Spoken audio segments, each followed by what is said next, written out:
Bueno, ya estamos de regreso y queremos profundizar en un tema, en la resolución tomada por el Tribunal Constitucional que acogió los requerimientos presentados por parlamentarios de Chile Vamos en contra del proyecto de garantías de derechos de la niñez. Vamos a conversar del tema, de esta decisión, sobre todo de lo que implica. Tenemos el contacto hasta ahora con la senadora de la UDI, la senadora Ena von Baer. Senadora, ¿qué tal? ¿Cómo estás? Buenas tardes. Buenas tardes, Viviana, un gusto saludarla. Senadora, es bien importante lo que está en discusión y por eso, como hay algunos aspectos que son más bien técnicos o son jurídicos, sería importante aclararlos. El requerimiento que ustedes hacen como parlamentarios de Chile Vamos es en específico a 3 artículos, el 11, el 31 y el 41, que en el fondo lo que están diciendo aquí es que serían inconstitucionales. ¿Por qué lo consideran así y cuáles son los aspectos que ustedes cuestionan de esta normativa?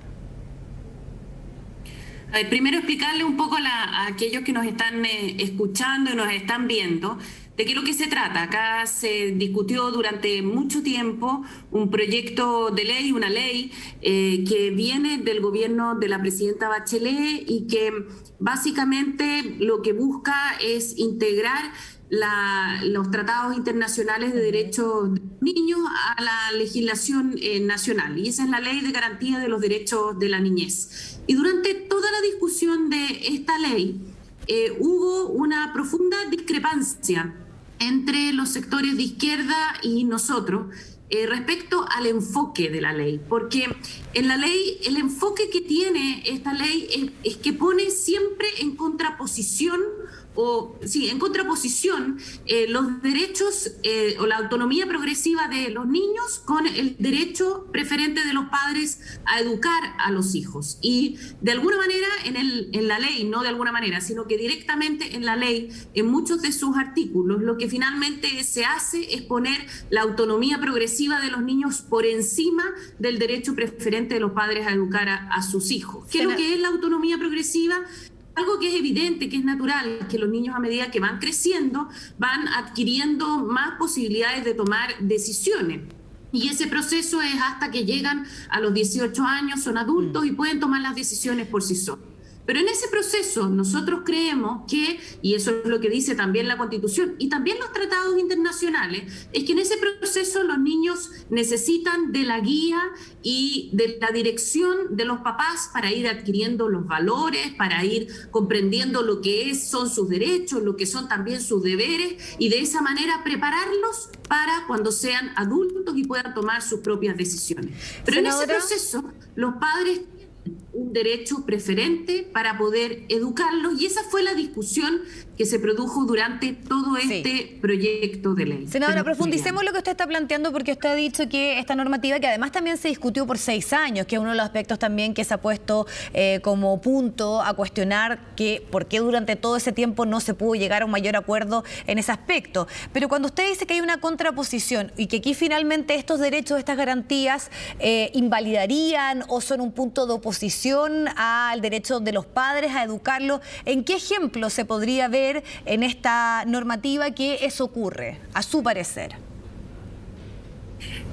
Ya, primero, respecto a su primer punto, nosotros buscamos acuerdo con la oposición, con la oposición y con la izquierda durante todo el trámite de este proyecto de ley. De hecho, decirle que nosotros en algún minuto habíamos llegado a un acuerdo bastante positivo, básicamente en la Comisión de Infancia del Senado, con la senadora Rincón y con los miembros de la comisión, donde de alguna manera habíamos, desde mi perspectiva, mejorado el proyecto de ley que venía de la Cámara. No en un 100%, pero habíamos llegado a un acuerdo bastante positivo, y desgraciadamente ese acuerdo se desconoció. Luego, cuando volvimos del receso, porque eso había sido en enero, y cuando volvimos en marzo, por alguna razón, yo creo que por presión de grupos de izquierda, lo que ocurrió es que ese acuerdo se desconoció. Y es ahí donde nosotros entramos nuevamente en un conflicto.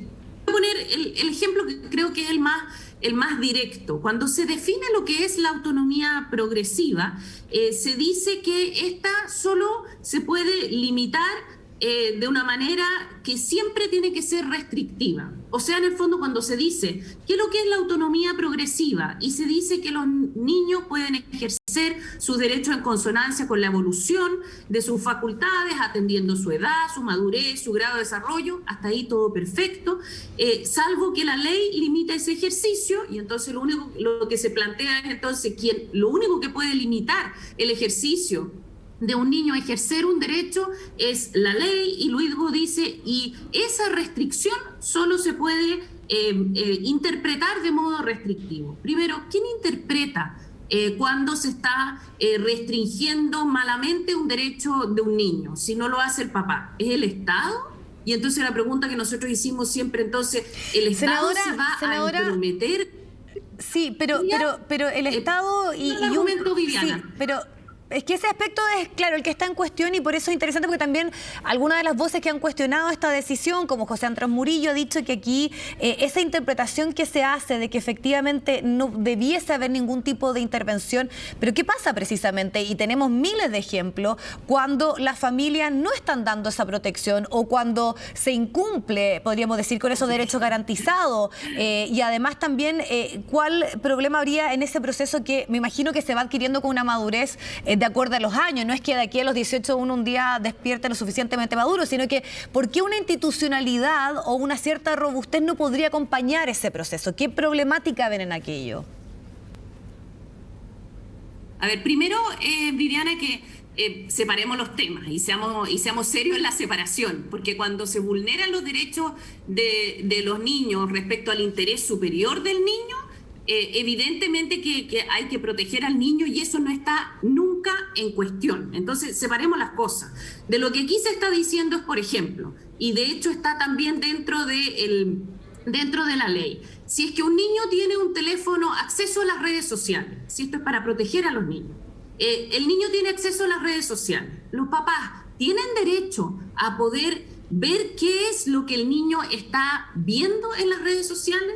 ¿Tienen los papás derecho a poder a tener alguna cautela respecto a acceso a qué tipo de información? ¿Y usted dice que esta normativa impediría aquello? Yo creo que de todas maneras eso es tremendamente relevante. Y cuando nosotros escribimos la autonomía progresiva tal como está en la ley, se pone en duda ese derecho de los padres respecto senadora, el derecho a información. Pero en ese mismo ejemplo, ese niño tendría que presentarle una demanda a sus padres porque supuestamente están revisándole material que él está observando. Entonces también es un aspecto que nos puede llevar a un sinfín de supuestos, porque aquí también está obviamente, y por eso se habla de progresiva, de una madurez que uno entenderá que es distinto al control que se le hace a un niño de 12, a uno de 14, a uno de 16, pero me imagino que habrá situaciones mucho más allá de revisar o no el celular de un niño, porque esto podríamos llevarlo hasta la situación, hasta las relaciones íntimas, si es que hay o no un derecho a revisarle la intimidad de cada persona. Pero ese proceso, ¿por qué ese ejemplo, el que usted está en este momento planteando, podría limitar un articulado que va mucho más allá de una cosa tan específica, que es un punto que también se ha puesto en cuestión a lo que se hizo al recurrir al Tribunal Constitucional? Discúlpeme, pero no va mucho más allá. Ese artículo está en la ley. Entonces no es que vaya mucho más allá. Sí, pero esa cosificación, ese ejemplo que usted pone es de una situación bien en específica, y que al final al retirar ese articulado nos deja sin una herramienta que puede evitar otras situaciones más complejas que revisar o no un teléfono. Es que discúlpeme, porque la ley es bien larga y tiene muchos artículos, y se refiere exactamente al ejemplo que yo le estoy planteando en este minuto, que es el derecho a la educación. Y lo que ilumina todo el proyecto de ley, que se refiere también, por ejemplo, al derecho de los niños a participar en reuniones y en marchas, a participar en distintas manifestaciones. Todos esos ejemplos están en la ley, y lo que ilumina todo el proyecto es la autonomía progresiva. Y el punto que nosotros hacemos es súper específico. Nosotros no estamos borrando todo el artículo de la autonomía progresiva. Ojo con eso. En ningún punto se hace eso. Nosotros entendemos, y eso es obvio, de que un niño a medida que va creciendo va teniendo mayor madurez y obviamente va teniendo más espacios de decisión, pero quien le va dando más espacios de decisión porque lo va acompañando en ese proceso son los papás y son las mamás. Y es esa nuestra tarea como papás y no es tarea del Estado, es la tarea de nosotros como papás. Y a medida que los niños van creciendo, nosotros les vamos entregando mayores libertades. Sí, yo lo entiendo el punto, senadora, pero lo que aquí queda es como la sensación de que esta normativa impediría a los padres hacer Viviana, eso. Déjeme terminar. Sí, y esa es la duda, déjeme ¿no? terminar con déjeme terminar con el argumento. Y nosotros esto lo vemos como un proceso que es positivo entre los papás y los niños. Y el derecho preferente de los papás a educar a sus hijos es justamente eso, que los papás guíen a los niños en su proceso de madurez, pero no lo vemos como una confrontación. Y lo que ve la izquierda es una confrontación. Y de hecho dice, acá hay que limitar el derecho de los padres a educar a sus hijos porque hay una confrontación entre padres e hijos. Nosotros no lo vemos así y nunca lo vamos a ver así. Y es por eso que nosotros decimos, a ver, acá esto tiene que ir en conjunto. Y la autonomía progresiva obviamente que existe, pero tiene que ser guiada por los padres. Y ese derecho de los padres a educar a sus hijos no puede ser limitado porque por alguien que en realidad en la ley tal como estaba antes del Tribunal Constitucional no era claro quién era el que definía cuándo terminaba ese derecho de los padres a educar a sus hijos. De hecho estaba de alguna manera la autonomía progresiva por encima del derecho de los padres a educar a sus hijos. Y usted hizo un punto muy importante. Por ejemplo, si un niño dice, ¿sabe qué? Yo quiero ir a una marcha. Y la mamá le dice, a ver, mi amor, está bien, pero la marcha puede ser violenta.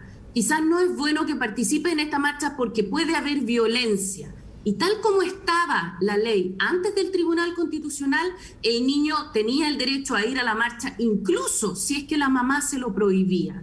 Y usted me preguntaba, ¿y entonces eso quién lo define? Bueno, podríamos haber terminado en tribunales. Y yo creo que eso no es la manera en la que nosotros queremos criar a nuestros hijos, ni tampoco la manera en la que nosotros queremos entender a la familia, porque obviamente la familia es el núcleo en el cual se tienen que criar nuestros niños y donde nosotros les vamos entregando valores para que a medida que van madurando puedan tomar cada vez mejores decisiones. Pero sí, hay aspectos que nos podríamos detener ahí a discutir, pero en razón del tiempo, más allá de que, como sabemos, mucha de la situación que estamos viviendo actualmente fueron empujadas por movimientos secundarios que precisamente se movilizaron y ahí en la interna seguramente esas discusiones se dieron, probablemente, ¿no? De si era válido o no ir a una manifestación y ya sabemos en lo que estamos ahora. Pero quería preguntarle porque nos lleva a lo que estamos conversando. Muchos han dicho que este recurrir al Tribunal Constitucional va a quedar un poco en foja cero por el proceso constituyente propiamente tal, porque vamos a ver si vamos a tener o no un Tribunal Constitucional y porque ahí algunos dicen se debe empujar una normativa y debemos entender los derechos de los niños como desde el punto de vista constitucional, como con esa categoría. Entonces, ¿cómo miran también aquellas voces que dicen, ok, más allá de lo que diga el TC, esperemos que pueda decir la Convención en torno al tema de los derechos de los niños y los adolescentes? Bueno, primero decirle respecto a su primer planteamiento de que mi punto es, bueno, un niño evidentemente que puede tener opiniones y es bueno que las discutan y es bueno que participen. De hecho, yo soy amiga de que los niños discutan lo más posible de política. El punto que yo le estaba haciendo es otro. Mi punto es, acá, un niño que quiere ir a una manifestación y los papás saben que puede ser violenta, entonces, ¿es responsabilidad de los padres proteger a ese niño? Yo creo que sí. Ese es el primer punto que le quería hacer respecto a la opinión que usted había planteado. Respecto al segundo punto, mire, claro, veamos si es que entonces en la próxima Constitución el derecho preferente de los padres a educar a los hijos lo van a borrar. Y eso yo consideraría que es lamentable, porque creo de verdad y profundamente que el rol de educar a los hijos radica en los padres, en las mamás, en los papás, no en el Estado, no en un ente de afuera, radica en las mamás y en los papás. Y yo espero que en el proceso constituyente el rol de la familia, el rol de los papás sea cautelado y esté dentro de los derechos que son fundamentales. De hecho, decirle, Viviana, que este derecho de los papás a educar a sus hijos dentro de sus valores, dentro de sus creencias, es un derecho internacional, que está en los tratados de hace mucho tiempo y en las convenciones de la Convención Internacional de los Derechos de los Niños. Entonces, eso de decir de que esto es de la Constitución de 1980 es no conocer los tratados internacionales. Es un derecho humano fundamental desde los primeros tratados. Sí. Entonces, yo me imagino que los convencionales que están discutiendo este tema lo van a dejar dentro de nuestra Constitución, porque eso sí sería una discusión bastante profunda, que dejen fuera el derecho preferente de los padres a educar a sus hijos, sí, y que dejen fuera. Al parecer el punto está en que si es una contraposición el derecho de los padres versus el rol del Estado en los temas de infancia y adolescencia. Senadora, le agradecemos el tiempo para poder profundizar en esto. Vamos a ver qué ocurre tanto desde el punto de vista de esta normativa como también en la discusión constitucional en torno al tema. Gracias, senadora, por la comunicación.